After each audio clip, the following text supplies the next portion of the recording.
Welcome to the Polygamer podcast, where gaming is for everyone. Join us as we expand the boundaries of the gaming community.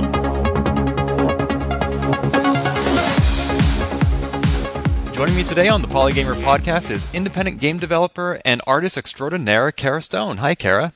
Hi. How are you? I'm good. How are you? Wonderful, thank you. It was such a pleasure to meet you at Boston Fig 2014 and then again at different games in New York City this past March. Yeah. Now, you get around, but you are not located in either of those places. You are in Canada? Yeah, I'm in Toronto, or I'm somewhat back and forth between Montreal and Toronto. But you are nonetheless apparently willing to travel to get to all these different indie game events. Yeah, I mean, I like traveling, and being able to go places is always a good opportunity, and like meet different people and show different crowds. Sometimes it's easier than others because some places offer like grants and funding, but some don't. So indie game developers can get grants to attend conventions? Yep. Is there any particular resource or grant that you recommend for somebody who wants to explore those opportunities? Yeah, I mean, it depends where you are. Like Canada Arts Council has ones for Canadian artists, but they also have ones for international artists if you're coming to Canada. Things like different games, they pay for your travel costs, and some other conferences do as well, like Queerness in Games coming up in San Francisco in October. It also covers some of your travel costs. And so, yeah, it kind of just depends where you're applying and what you're going for. Excellent. Thank you. There will be links to those in the show notes. So I first encountered your works at Boston Fig, as I mentioned, where you were showing off Sext Adventure, which was recently ported to be Cyber Sext Adventure, and I've since encountered your other games such as Feminist Confessional and Techno Tarot, which I think you were showing off at different games. How long have you been developing games? I've been making games for 2-3 years. Before games, I was doing film, and I started doing like interactive video, which is very similar to video games, or exactly the same thing. But yeah, in this like specific indie culture world for like 2 years. And what prompted you to move into that space? Well, I always played games, and it was just never an option. Like, I mean, I've been in arts forever, and no one ever talked about making video games. Like, it seemed just so far off. Like, I couldn't even imagine really who made them.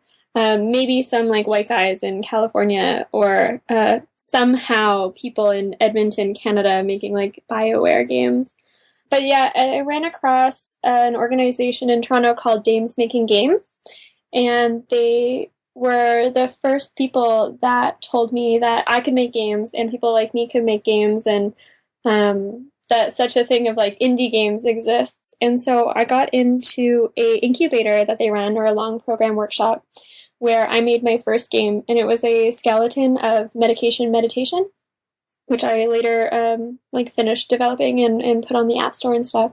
And so since then, I made a bunch more games and really dove in. Dames Making Games, is that similar to other organizations I've heard of, like App Camp for Girls or Girls Can Code? Yeah, I don't know those ones, but it is, I'm assuming, like similar. It's similar to Pixels in Montreal.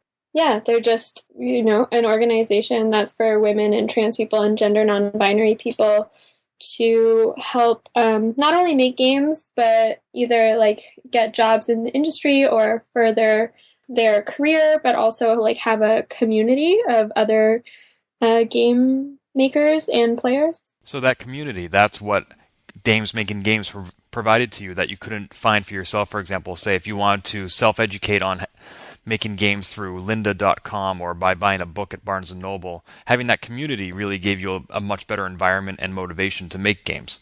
Yeah, definitely. I mean, I wouldn't be making games if it wasn't for them. I mean, I don't know for sure, but I have a pretty good idea that I wouldn't be. And even in a community, like game making can feel very lonely and isolated. And so it's nice to be able to go to events and workshops, and when I go like traveling, to know people in different places and feel like a wider sense of belonging. I'm sure that's especially true in the indie space where so many people are working independently on projects. They don't have these huge teams that BioWare has. It can seem very isolating. Mm-hmm. So how would you describe the kinds of games that you make? What is sort of the... I want to talk about some of the specific games, but generally speaking, what is sort of the connective tissue that describes your games? I think a lot, almost or every single one of my games is about like feminism and feelings, and feelings and mental health. More like an effective view of mental health. I feel like that's probably the only running thread. I think there's a little bit of a like sense of humor or weirdness to them as well. So you didn't feel called to make a run and gun shooter or a match 3 puzzler? Actually, at first I did, it's hard. It sometimes when I go to a lot of like indie game events or am around a lot of indie game people, it's hard not to be like, oh, I should be making this kind of game, or this kind of game is what people want, and that's what's fun. It's hard not to, fall into that and just make a game like everybody else is making. So what drew you to make games about mental health, if I may ask? It was like a personal journey. Meditation. Well, I made a previous video the first thing I ever did about mental health was a video called Polaroid Panic. And it was over a summer like 3 years ago that I had a Polaroid camera and I took a picture of myself every time I had a panic attack for 3 months. So I just carried this camera everywhere and then got, I don't know, 40 photos or something. And I made it into an installation and kind of came about into a short video piece, like 2 minutes. And from that, like showing it and talking to people about it, it was so nice, like so honest, and I felt so genuine. And I really connected with people more from making it, I found, than the previous stuff that I had made before. Like people would talk to me about their feelings and I would talk back and we would have conversations, and that was so lovely. And so when I got into making games and I was doing my first game at Dames Making Games, I kind of felt like that desire to be like, oh, I should make this kind of game. This is an indie game. This is what people want to play. And I started to do that, but kind of just like lost the passion really early on. And so instead, I made meditation kind of just as a exploration of my own feelings. Like it's not about me, but it's about the things that people have to do to keep living, for those of us with mental health issues. Things like things that don't get paid attention to in the common narratives of mental illness, like little things like taking your pill at the same time every day, or having to do breathing exercises, or having to repeat mantras, little things that make living a little bit more bearable, but that are kind of mundane and boring. So yeah, I just wanted to explore that in an interactive way. I imagine doing so requires a certain amount of vulnerability, especially your art installation about the panic attacks, showing off those several instances over the course of 3 months. I think you said there were 40 of them. That's a very intimate moment that you're sharing with a crowd. Mm. Yeah, it is, but it's I think it's two ways. Like it's intimate, and it is very vulnerable for me to do it, and I don't always like to talk about it or show people. But I find, like, as I said, the more that I can be intimate and the more that I can be vulnerable in the art that I'm making, the more other people respond to it in the same way. So it is like this back and forth of people relating and expressing more than me just telling, which is why I like video games so much, because it is interactive and people are participating as well instead of just like watching my misery or something. Now, meditation is a series of daily affirmations, breathing exercises, and the like, but you described it as not a self-help game. So how would you describe that game? Well, I think it's more like a funny look on self-help. Self-help is it can be so damaging, but it can also be like really necessary. And I think people have framed self-help recently to be more like self-care. And although there are some of the same issues that run through it, like a lot of neoliberalism and individualism and not caring for other people, just caring for yourself, there's like an importance to that of like people who need to participate in self-care are often the ones that the world is not looking out for. No one else will take care of them or us. So yeah, meditation isn't like, it's not trying to make you feel better. Like, it's not trying to make the players feel better. It's more just to explore self-help and self-care in a kind of a weird way, like make it seem weird and hard and difficult. So is it an affirmation that it's okay to be having these challenges? What do you mean? Is that an affirmation in the game? Well, for example, I know a friend of mine who suffers from anxiety recently felt like people were telling her it's not okay to have anxiety, and that wasn't the kind of support she needed. So is that one of the things you mean when you refer to self-care, is just accepting you for who you are? Yeah, I mean, that's like one of the biggest parts of it, is like radical acceptance of kind of trying to lose those, like, it should be this way or I can't feel this way. And a lot of the time, like when people think about answers for mental health, like there's no cure for a lot of us. Like, it's never going to end. So it's like a daily challenge. And the more people like try to think about the world where mental illness isn't possible, it makes me and other people feel like we don't belong, because it will never go away. It's more like a daily struggle. And that's in meditation too, that kind of like having to revisit it and nothing ever really being finished and it just being continual. And that, of course, like the hardship of trying to tell yourself that it's okay to feel this way when the whole world is telling you that you should feel differently. It sounds like a lot of erasure is happening with the way society thinks people should behave, and we've explored other sorts of representation on this podcast, like racial or gender diversity in game characters. Do you feel that there's the same need for a more diverse and accurate representation of mental health issues in video games? Yeah, I mean, in video games in particular, it's the same with all media. Like, there's not great representation of mental illness, but in video games, mental illness is like particularly pertinent because the two times that you ever hear about it is like when there are mass shootings by young white men. Like, the first thing people jump to is like mental illness in video games. Like, they play too many video games, they want to kill people. Like, there's a lot of that rhetoric going on. And then inside video games, within the representation of the characters, it's like mental illness is used as horror. Like, it's always scary. It's in the horror genre, or it's like people that need to be shot and killed, like psychos, or like the people in the first BioShock. They're just like addicted, and you just kill them.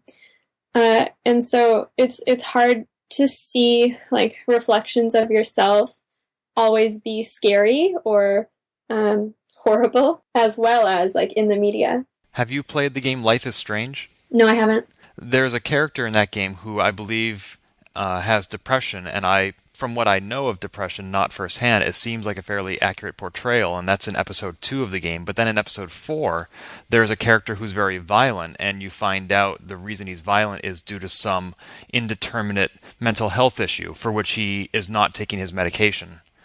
And some critics, perhaps rightly so, suggested that that was sort of a crutch that the developers were leaning on, and not a very fair representation, because just because somebody has a mental health issue and or is not taking their medication doesn't mean they're going to be violent. Yeah, that's such a huge misconception of like the statistics of people with mental illness are so much more likely to be abused or to have been abused and to harm themselves than harm anybody else. Like, people without mental illness are more likely to, or diagnosed mental illness or whatever, are more likely to harm others. And so there's just so much fear. And I feel like people are so scared of people with mental illness because, yeah, I don't know if it's because they think they're going to be violent or like that's an excuse for the fear. Misrepresentation and misunderstanding of mental health issues dates back decades, or if not longer, in this country, when we would put people who are suffering from these issues into asylums, which is it was not a place intended to help them. And I don't know if what we're experiencing now in pop culture and media is some sort of a trickle-down effect from that, some lingering repercussions of these antiquated perceptions. Yeah, definitely. Like, mental illness has such an interesting history throughout, all of time, and different cultures have different ways. Like, mental illness was seen often in a really spiritual sense, or sometimes we're healers and soothsayers and fortune tellers. Like, there's such a different history, and the madness and asylums coming about is just like one way of understanding it. Again, like, mental illness is one way of understanding feelings, because all it really is, like, mental illness isn't a real thing. It's just different sets of feelings that people feel in different ways. And the kind of like categorization is this very like science-y North American approach to understanding people and ourselves. It sounds like that might be a categorization that you don't necessarily find to be useful. Yeah, I actually I stay away from, for my own reasons, like I stay away from diagnoses. Like, there was one point where I had like 4 separate diagnoses, and and then I just realized, like, that to me, it doesn't fit. Like, these are set categories that are used to label people, but people don't really like fit exactly in them very often. And sometimes the stigma that goes along with them and how therapists are going to treat you is really, really rough. And so I found it more useful for me to just look at it as emotional wellness and trying to deal with emotion in a different way. And luckily, I've like found people around me that support that. Though that's not to say like diagnosis is ever bad, because I feel like for some people, and for me at times, it provides a really big sense of comfort in being like, oh, this is it. Like, I identify with this. This is what's going on with me. So there's like benefits and bad things too. It's great that you were able to find that community to support you around that issue, just like you did with Dames Making Games, because that can make all the difference, is just having someone to help you through difficult times, to reaffirm your decisions and help get you to those decisions. Totally. We talked about how mental health is perceived in culture. What about games about mental health? Is there a stigma about those as well? I don't know. I don't think so. Because in a previous interview, you said that some, typically dudes, tend to tell you that your games aren't games, especially stuff like meditation. Oh, yeah. I don't know if that has anything to do with mental illness, because they do that for all my games, even like ones that are not about mental health or like explicitly about feelings. It's more just because like I'm a woman maker. That's it. So they're not attacking the content of the game. They're attacking the creator, the origin of the game. Yeah. I mean, I spoke about this before at different places where, the content of the game, it doesn't matter to how the game is being categorized or how the art piece is being categorized. And this is beyond just games, women and racialized people doing folk art. It's nothing about the actual art that they're making, like the physical thing. It's because who the maker is determining what the final output is called or labeled. So with video games, I find a lot of the time, men who are doing experimental video games, much like I am and women around me are doing, they get really celebrated for breaking down set rules of what video games could be, whereas me and other women are like, well, that's not a real video game. So it's very hard to be in this like indie game sphere when half of the people are being like, oh, that's not a real video game, so you're not actually contributing anything to this culture, or you're using this culture for your own benefit. Whereas we're so aware that if I were a white man, things would be different, and people would respond to my games differently.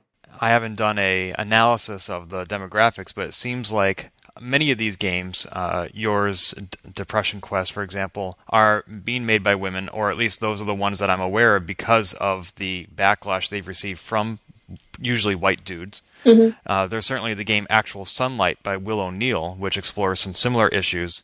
And I haven't asked him what his reception has been, and perhaps he has a very different experience than what I perceive, but I haven't heard of any public lambasting of him or his game, because he's a guy who made a game like that. I don't know if that's related.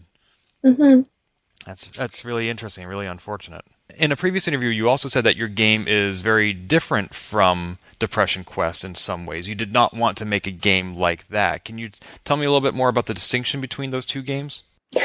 I can tell you a little bit more about like media changing things that you say because I was describing other games about in that interview I was describing other games about mental illness, and I was trying to talk about my approach to them, and of course the way that it's framed is like, I don't like Depression Quest, I want to make a game that's so different, but that's not how it is at all. So I mean, yeah, that's it. There's no real difference, I guess, between the two. Maybe we had different goals and they're about different parts of mental illness, but they're both good in their own ways. Oh, sure, absolutely. Two games don't have to be identical in order to accomplish similar goals. And I certainly wasn't trying to create some sort of an artificial rivalry between Meditation and Depression Quest. They're both excellent titles. Yeah, but when I saw that, I mean, like, I asked for that to be taken out because I know the way that it was going to be read, but they refused to, which is too bad. Oh, I'm sorry to hear that. That's okay. That's how it goes. Yeah, that's one of the dangers in talking with the press is, yeah. Sometimes they're in the business of telling a good story, and sometimes it doesn't always come across the way the people in the story wish. Yeah. I hope that this podcast does not fall privy to the same thing. We'll see. Oh no, I'm going to get an angry email from you in a couple of weeks. Take that podcast down. And if you tell me to, I will. So there. Okay. Okay, let's see. So I want to talk about one of the other games you made, which is Sext Adventure. Mm-hmm. That's the game I saw at Boston Fig back when it was a SMS game. So people would pay $5 and they would have 24 hours in which to engage in a text-based interactive fiction where they're chatting with a bot who engages in sexting or, sext-based texting. What prompted you to create that game? Because that addresses a very different topic from, say, meditation. Yeah. I mean, I see a lot of similarities, but it's definitely like upfront really different. At the time, I was thinking a lot about digital intimacy, and how our feelings are translated through the medium that we're using. And of course, we'll think about cyborgs and AIs in the future, because it's just like a fun and interesting topic. And so thinking about our feelings for each other, but also like, what would a robot think about humans and our human sexuality? Like, our constructs are so, people often think that they're so embedded and so objectively real, and yet over like the history of all of humans, there have been such different interpretations of sexuality, and it's constantly changing. So just kind of wanted to explore that through a very funny game. It's more funny than anything else. So is this sort of a predictive look at what the future of sex or cybersex might be? In a way, yes. But not because we'll be sexting with bots, but because there's like so much breakdown, like in Sext Adventure, like the bot kind of breaks down and leads you on paths that you didn't want to go. And I think you always have to, when working with technology, but also with people, you kind of have to allow for them to do their thing as well. We expect computers to do exactly what we want them to do. And oftentimes, like, programs are gendered, like Siri or Cortana. They're both like, we call Siri a she. And because we expect it to be our servant and to do exactly what we want. And yet, when thinking about AI or thinking about relationships with other people, that it's not that way. It can never be that way. That there's always going to be like a multiplicity of desires and some conflict. Unless we do actually succeed in creating a Stepford wife or husband. Yes. Yeah, sure. And when you talk about Siri and Cortana, that does seem to be, in a way, the direction we're going is creating the perfect servant. Yes. The perfect servant woman. I mean, it's not going to happen. I hope not. Yeah. Did you see the movie Her? I did. What did you think of that? I thought it was interesting. Any particular aspects? I liked the like constant battle between people being like, or in myself included when watching it, I was like, is this feminist? Is this not feminist? Oh, that was anti-feminist, but this is feminist. You know, trying to make it into this like really clear if it's feminist or if it is not feminist. And so thought it was interesting and realistic in that it was complicated. It was complicated, like how much agency the AI had as like this gendered thing, and yet how much she was imposed upon and created by someone else. The question of agency, I think, was probably the most interesting thing. I've heard some people describe that film as the ultimate objectification of women because the female main character is never seen. She's just a thing that the main character can literally put in his pocket. Yeah. He can whip her out whenever he wants. Yeah.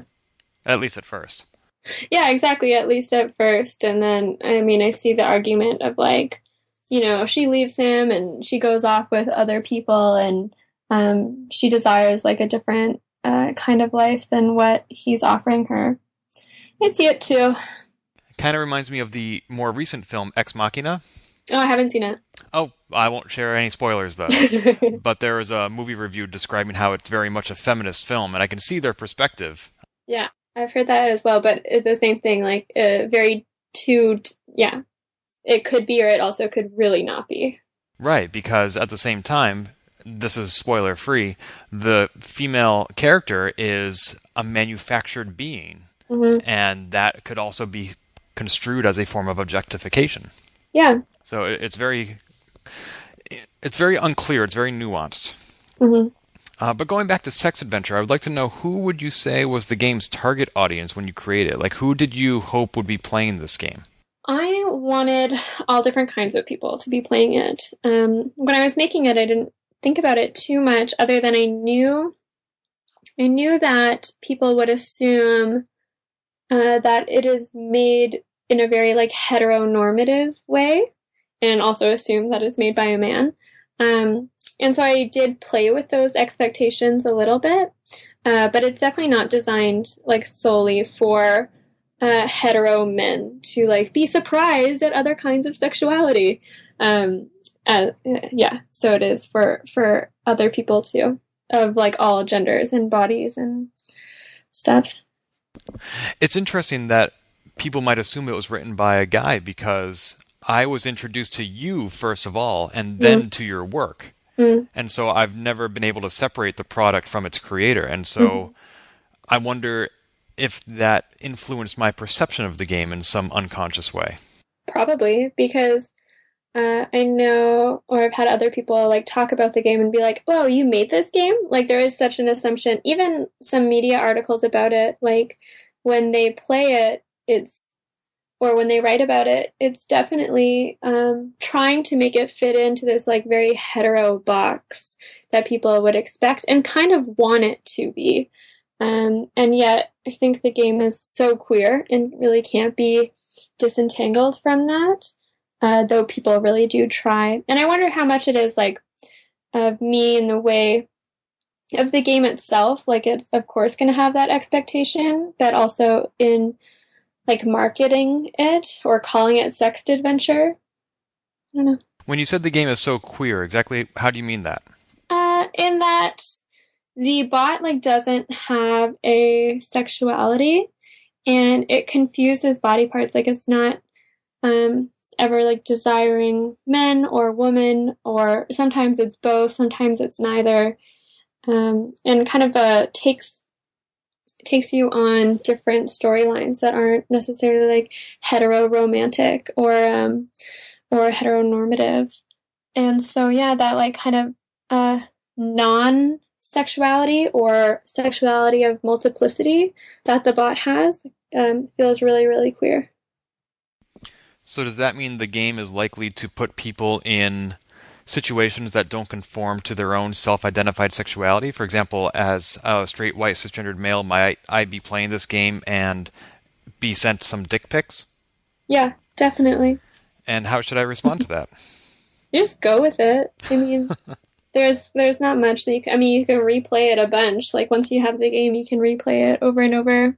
But I have definitely gotten emails being like, how do I make this sex bot a woman? Like going into making it, I purposely did not want to do something that was like, enter your body type and what kind of genitals you have and what kind of person you're into. Do you like men or women or whatever? Like I didn't want it to, you fill out a form and then it creates something for you. I wanted it to seem as if the bot was agentic, and throughout all of the storylines, you learn more about its feelings and what it is desiring. And sometimes the bot becomes really violent, and sometimes it becomes really sad, and sometimes it becomes like really full of philosophy. So, yes. So just like an interactive fiction game, is there a plot that players can go back and play the game often enough that they can piece it all together and have a story? Well, if you play once, you'll get a full one side of the story. But there are like 21, I think, different endings and different stories that you can go on. But they're different every time. You get the full picture if you just play once. Going back to talking about how the game is marketed and its relation to the creator, do you think that the identity of the creator should matter? I don't know. Maybe.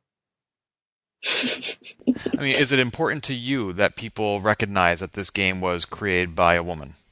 Maybe not.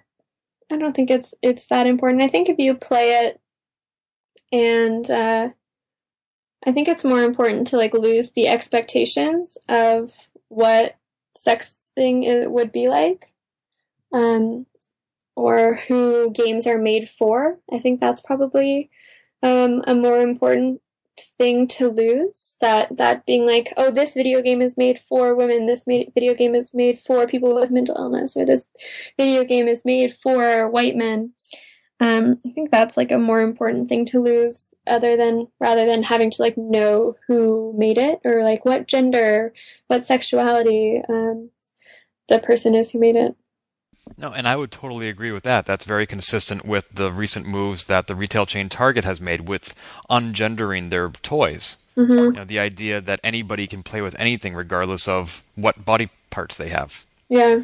But at the same time, on the creator side of the coin, we've been talking on this podcast about the need for more diversity among creators, so that more stories are being told, and very often that takes the form of more women in games. Mm-hmm. And so I'm wondering, and I'm just thinking out loud, if it is important that we have more women making games, is it also therefore important that gamers know more women are making games?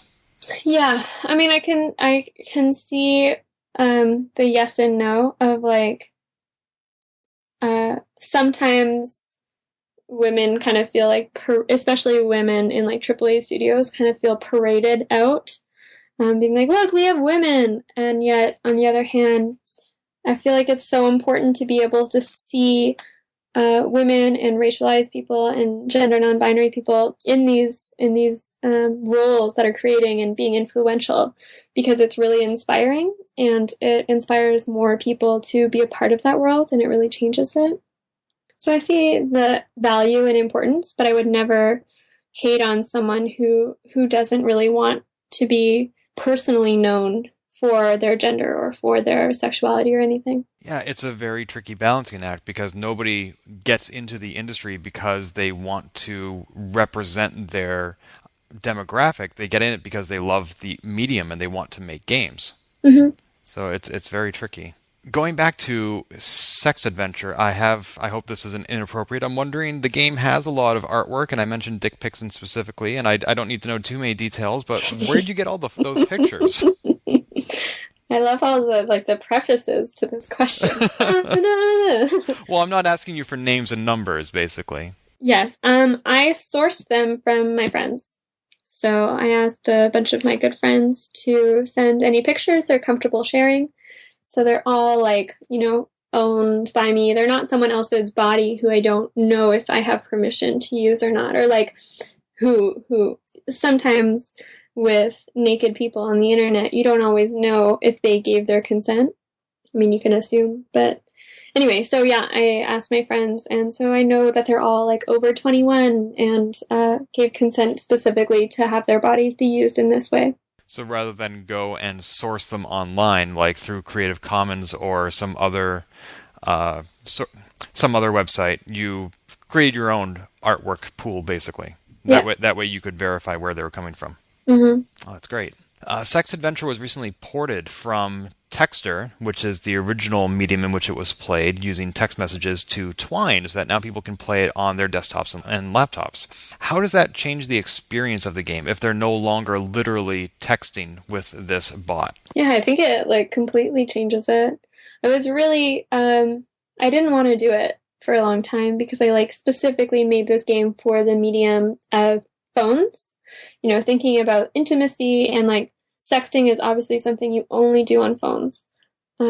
So putting it, I mean, I couldn't keep it on there forever because it was kind of like expensive to do it, and Twine is like a more accessible thing for a lot of people.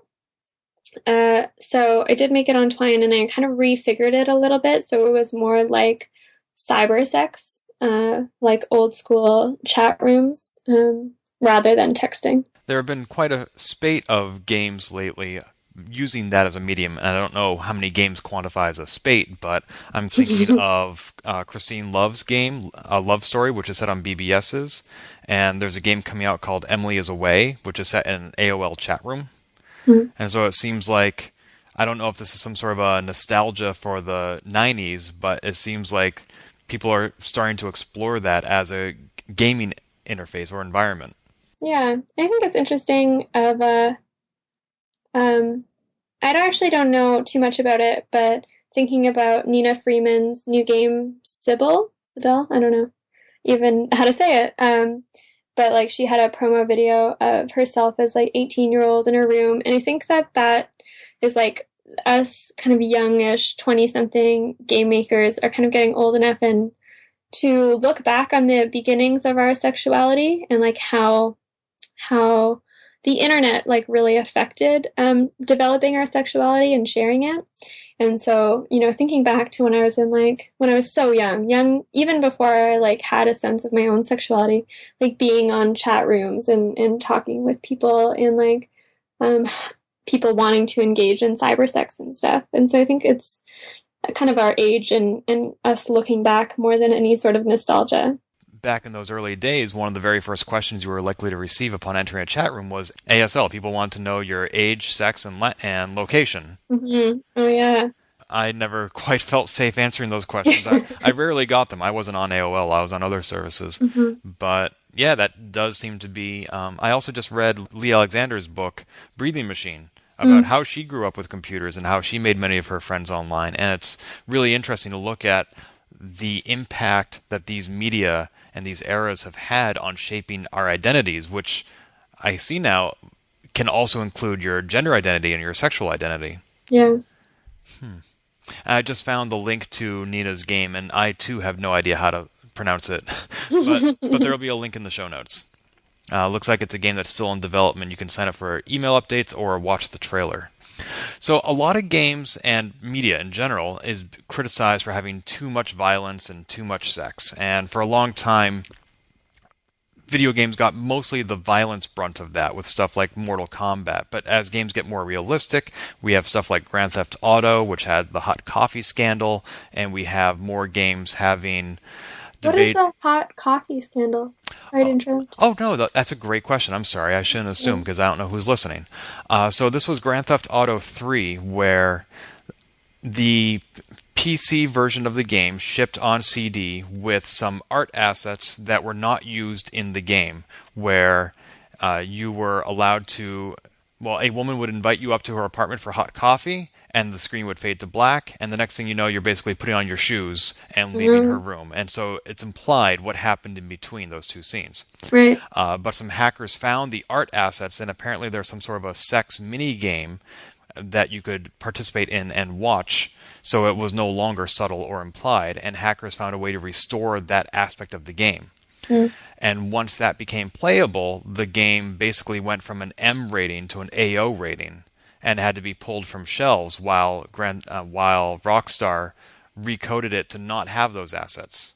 And a lot of people, especially parents, were very concerned that their children were playing an AO game, even though these assets were only available on the PC version, not the console version, and only through hacking. And so that was one of the very first sex scandals in video games, basically. And so ever since then, and as technology has progressed to the point where we can talk about sex in video games and have characters getting married and procreating, video games now seem as subjected to criticisms regarding violence and sex as television has always been. Do you feel that that's holding back the medium as an artistic, expressive outlet? I definitely... I don't think video games needs more violence and more sexuality. I don't think that it's holding that back at all. I don't think that's the way it should go, although of course that's the way that a lot of studios are pushing it to go. But I think it's more to do with what kind of violence and what kind of sex we see. We see a lot of violence targeted at people of color, done by white people, and we see a lot of violence of women and violence against mental illness. Though violence is part of the world, and I think that it's something that should be explored. But it's not always in that way that we need to see it, or to be encouraging it, even to participate in. It can be a critique of violence going around the world, or can be a critique of violence against women, and still kind of have the violence and show the brutality, but kind of direct the engagement in a different way. And when it comes to sexuality, it's I don't, sex is part of life, and I don't think it's something that we need to shield from people and children. But it is the sex that we see on TV and the sex that we see in video games is white heteronormative people having very heteronormative sex. And so it's so limiting for those of us who can't identify with that or don't want to identify with that. Whereas if we had sex that showed a fuller range, including kinks and including queerness and different kinds of bodies and people with disabilities, that would be better. So I definitely would never argue for less sex in video games or less violence, but kind of to think about what kind of violence and what kind of sex we're showing and why we're showing it. It should be substantial and constructive as opposed to just gratuitous. It should not be... the most gratuitous example I can think of is BMX Triple X. It was a off-roading cycling game that came off the GameCube, I think, where you could unlock topless women to ride the bicycles. And it didn't affect the gameplay, but it was nonetheless a selling point of the game. And I think most people universally derided that as not a constructive use of sexuality in a video game.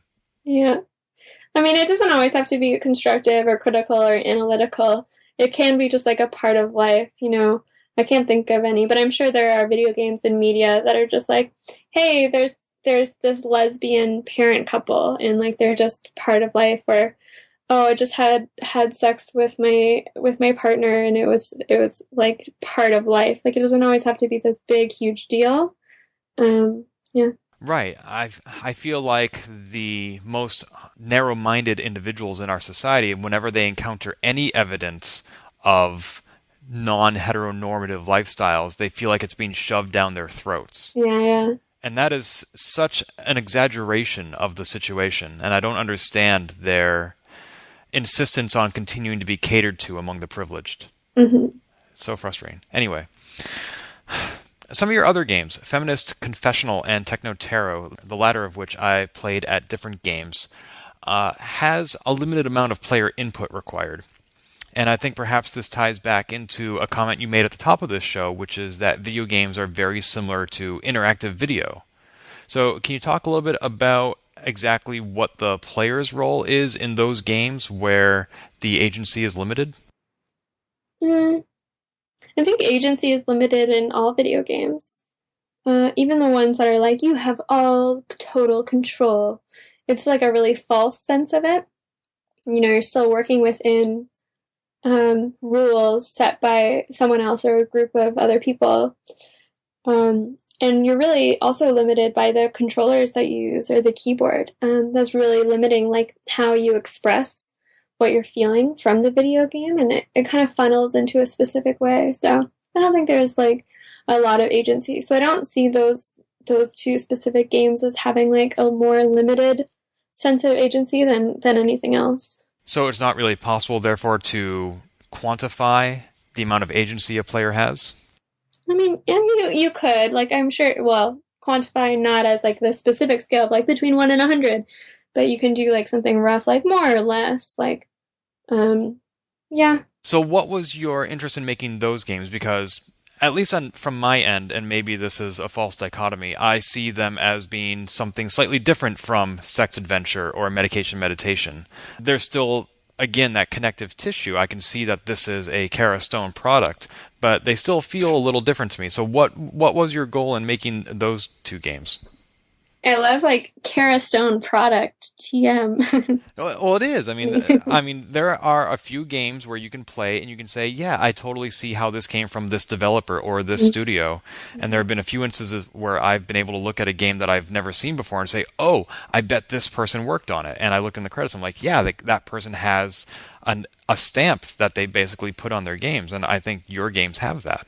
Oh, that's cool. And it's meant as a good thing. I don't Yeah. in any way, shape, or form mean to say that you're limited to a specific kind of game. I mean Yeah, that, I don't feel that. yeah, you're infusing your products, your games, with an essence. Yeah. Um, yeah, with those games, like I feel they're all like really similar in that they all are kind of exploring different feelings, you know, with Feminist Confessional. It's a lot about like thinking back on things that I used to think about and feeling like, ooh, that was not good.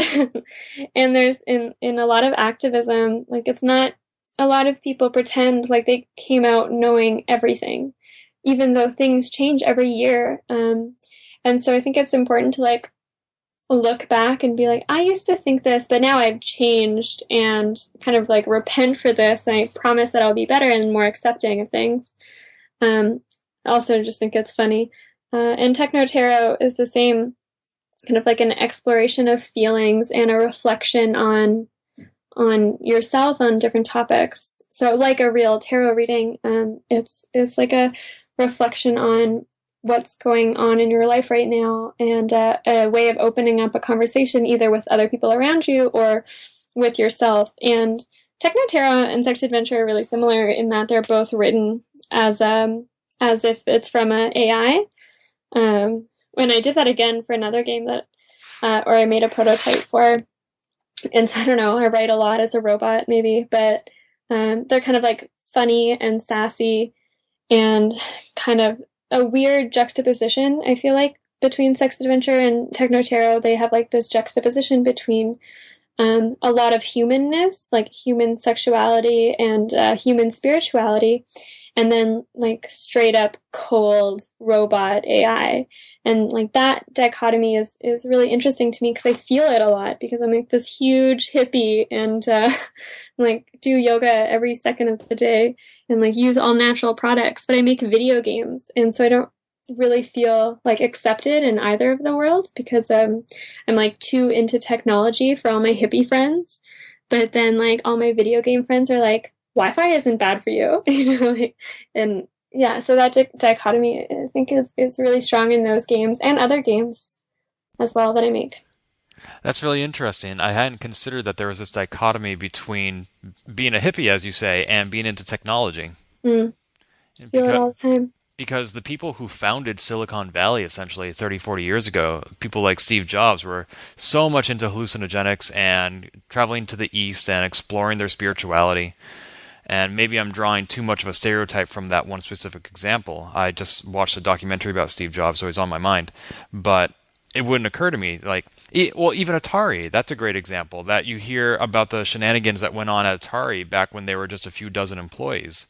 It just seems to me like the overlap shouldn't be that unusual. Yeah, I agree. And I think about it, I don't think they're that separate, but people like to make them very separate. Like a lot of the more hippie people that I hang out with, like, don't want to be around computers, don't want to have a phone, and like that's all legit. And sometimes I don't want that as well. And then the tech people that I hang out with are like, you work out, like you care about your body, you care about things that you put in your body, and like often think about, I don't know, I've had a lot of tech people being like, oh, I just want to go into like one of those sensory deprivation chambers and hang out there, like, you know, kind of be really devoid of your body. And I think about that with the Oculus too, of just being like really bodiless. But yeah, I don't think that they are separate at all, or not totally opposites. And I think about how technology was created, and like the first computer programmer, like Ada Lovelace, described programming like weaving, and weaving is like this like traditionally like very feminine handmade sensory experience, and that continued on, like that connection between the handmade and like feminine making and technology for a long time. So I think that there's like a long history of integration between body and the senses and technology, but a lot of people don't see that or don't want to see that. I would love to talk to you more about Oculus. I think that might be a different podcast. I don't have that many thoughts about it. Do you feel that it is the future of gaming? No. No? No. Is that because it divorces people from their bodies, or because it's an isolating experience like the Virtual Boy was? I don't know. I think it's fine, and that there are some cool games that come out of it, and there will be some more cool games that come out of it. I have no idea what the future of gaming is, so I can't really speak to that. But I just think about, I was at a sensory story exhibition in Montreal a little while ago. And it was all like interactive art and digital storytelling and stuff, and really cool things. And they had this like little seating area of 4 different Oculus games, and 4 people would be sitting there with the Oculus on, like moving their heads around really weirdly, and you know, looking kind of like birds, while we're all like really quiet in the room, and there's a lineup to play. And it felt so dystopian and so weird, and like when I stood in line and waited to play one, and then it was like this really bizarre story of like being on a lake, and you get hit by a train, and like a baby holds out its hand and cradles you. And I was just thinking about, the only interaction there is like you move your head around to look around, and it's just like a movie that you can see like a little bit more of it. And I think it's hard because so much of the Oculus is dependent on other interactive things, either being a controller, which is very limiting because like I don't have any controller memorized. I always have to like look down and see what button is what, so I don't always know how to interact when I can't see it. And then there are other things where like you have an Oculus on, and then there's a treadmill, and then there's like a wind blowing machine. You know, you need all of these separate things to make it interactive and make it feel bigger or more immersive. You know, that stupid word, immersive. It sounds like some of the demos that you experienced or described sort of fit what you previously called interactive video. Doesn't that qualify it as a game? Is it even interactive though? You know, it's like for any of those, you couldn't really do anything other than look around. And like you can look around like a straight up screen. Going back to Techno Tarot, it reminded me of an old 8-bit Nintendo game called Taboo. Have you heard of it? No. It came out in 1988 from Rare, which is the same company that made Banjo-Kazooie and Battletoads. And it was a tarot reading game, but it didn't really ask the player for much questions or information or input other than their name, birthday, and gender. And then it would just start pulling out minor and major arcana cards and reading them to you. Oh, funny. And when I look on Wikipedia, which attempts to classify video games into certain genres, the genre that they classify Taboo as is non-game. I love it. Amazing. I didn't even know that was a genre. Me neither, but I relate. And if you click on the name of non-game, it says see also video games as art. That's amazing. That's Yeah. so great.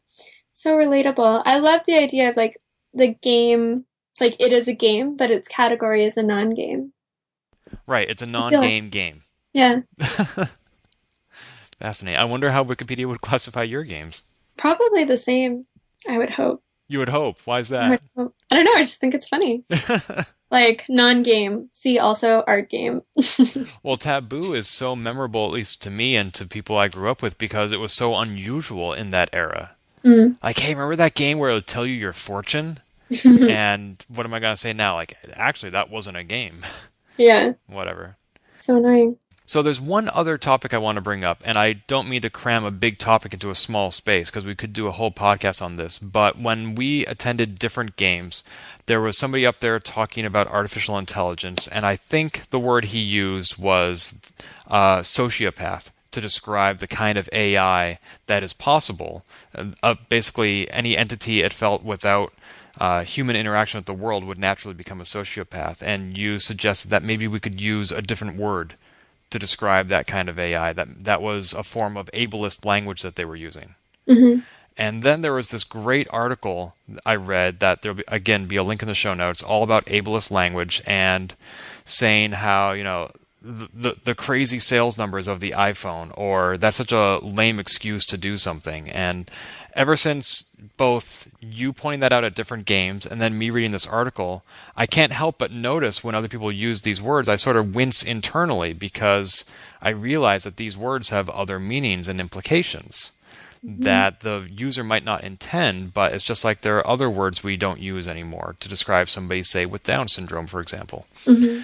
So what I'm wondering is, I guess there are a lot of parts of this, and maybe it's not wise of me to try to fit this into the end of the show, but first of all, what are the limits, if there are any, to ableist language? Like, for example, I sent somebody the link to the article about ableist language, and they said it was a real eye-opener for them. Mm-hmm. And part of me wondered, is that ableist language? Because it refers to visual abilities that not everybody may have.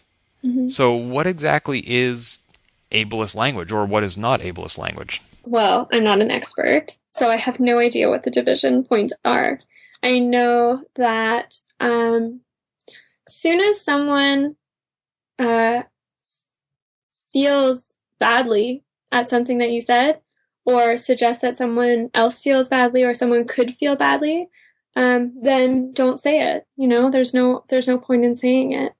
And recently, I was in an incubator that had a safer space policy, and someone said something was crazy. And one of the organizers was like, hey, just so you know, don't use that language here. And they were like, oh, so tedious. It's like, that response to being told like that your language is offensive, being like, oh, it's so much work, like not to say anything offensive, or like that's too much, like when will all of this PC language stop? Will I even be able to say anything?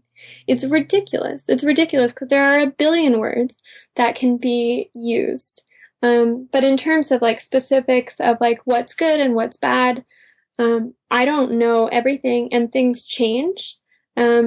People point out different things, or words take on different meanings, but still always hold the history of the meanings that were a part of it. So what I try to do is like always listen when people say that is an offensive word or could be taken offensively, and then I will try my best not to say it. I mean, I'm not perfect. I say things, but I appreciate when people tell me that they could hurt other people. And yeah, but when I think about, and it's not just, people think it's like, oh, crazy is this abstract word that isn't going to affect anybody because it doesn't mean anything. It's just a word and we're being too overly sensitive. But every time I hear it, like I'm reminded of all the times that it's been used against me, used against me as a way to take away authority from what I'm saying, or dismiss me, or dismiss my feelings, or say it's too much.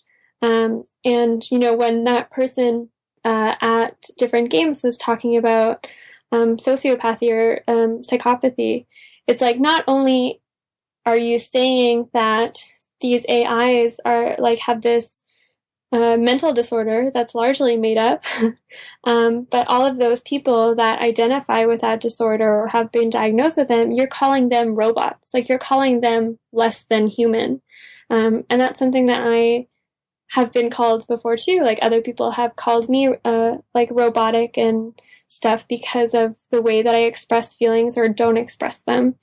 And so, yeah, language does like really affect people. I'm really sorry you've had that experience, because I don't see, that's not my impression of you at all. Thanks. It's been a long road.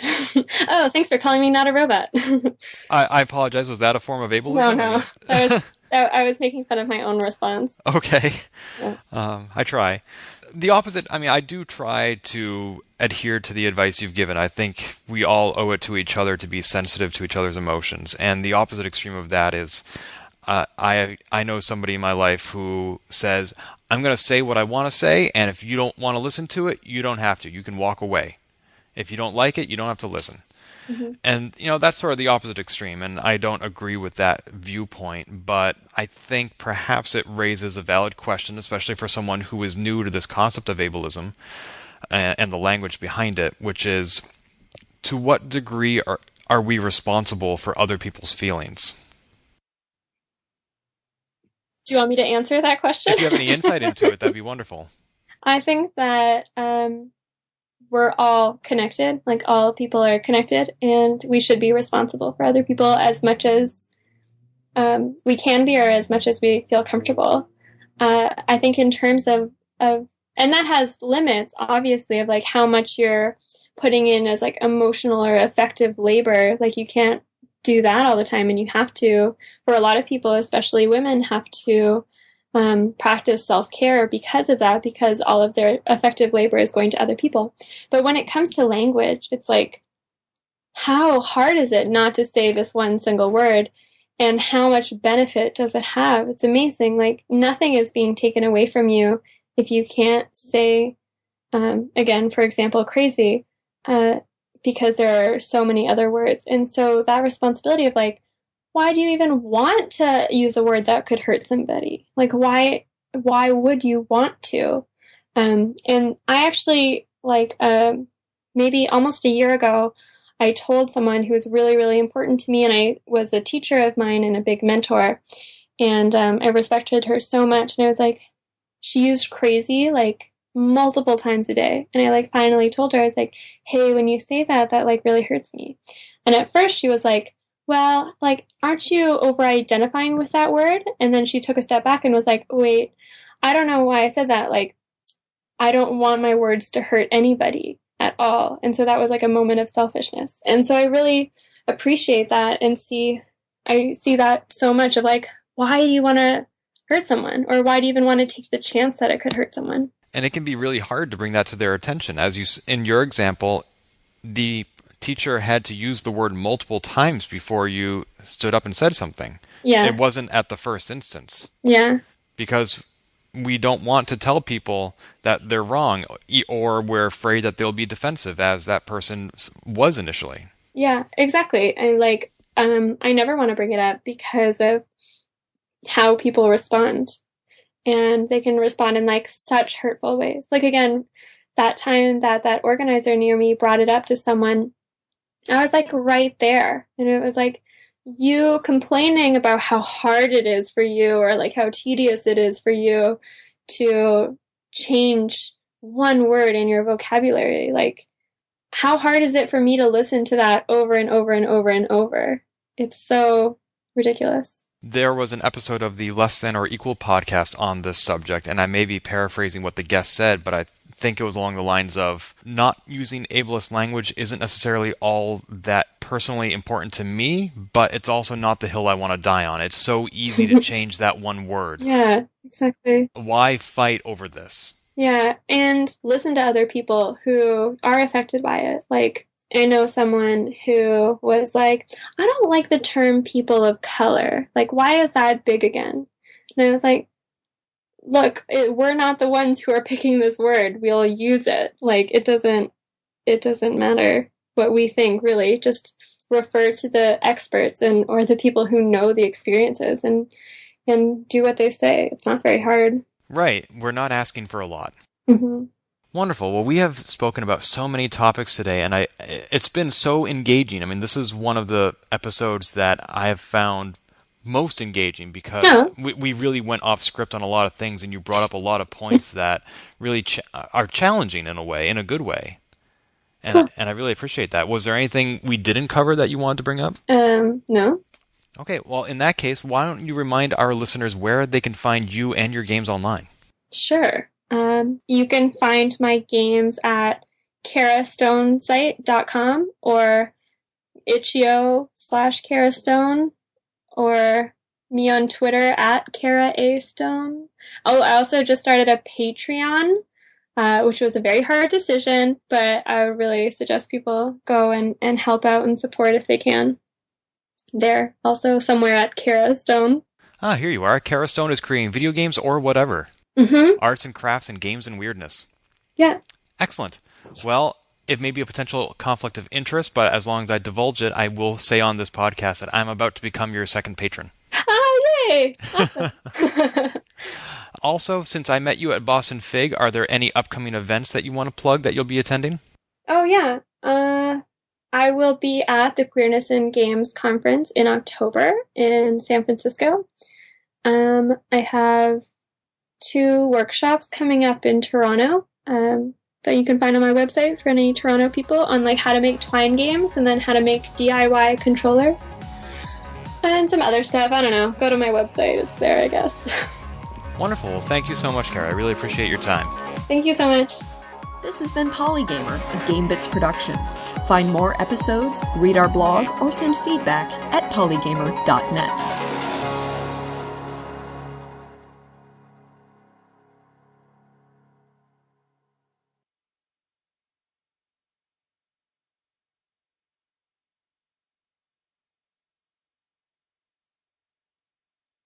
Can I pause for just 1 second? Yes, of course. Someone is like nonstop ringing my doorbell.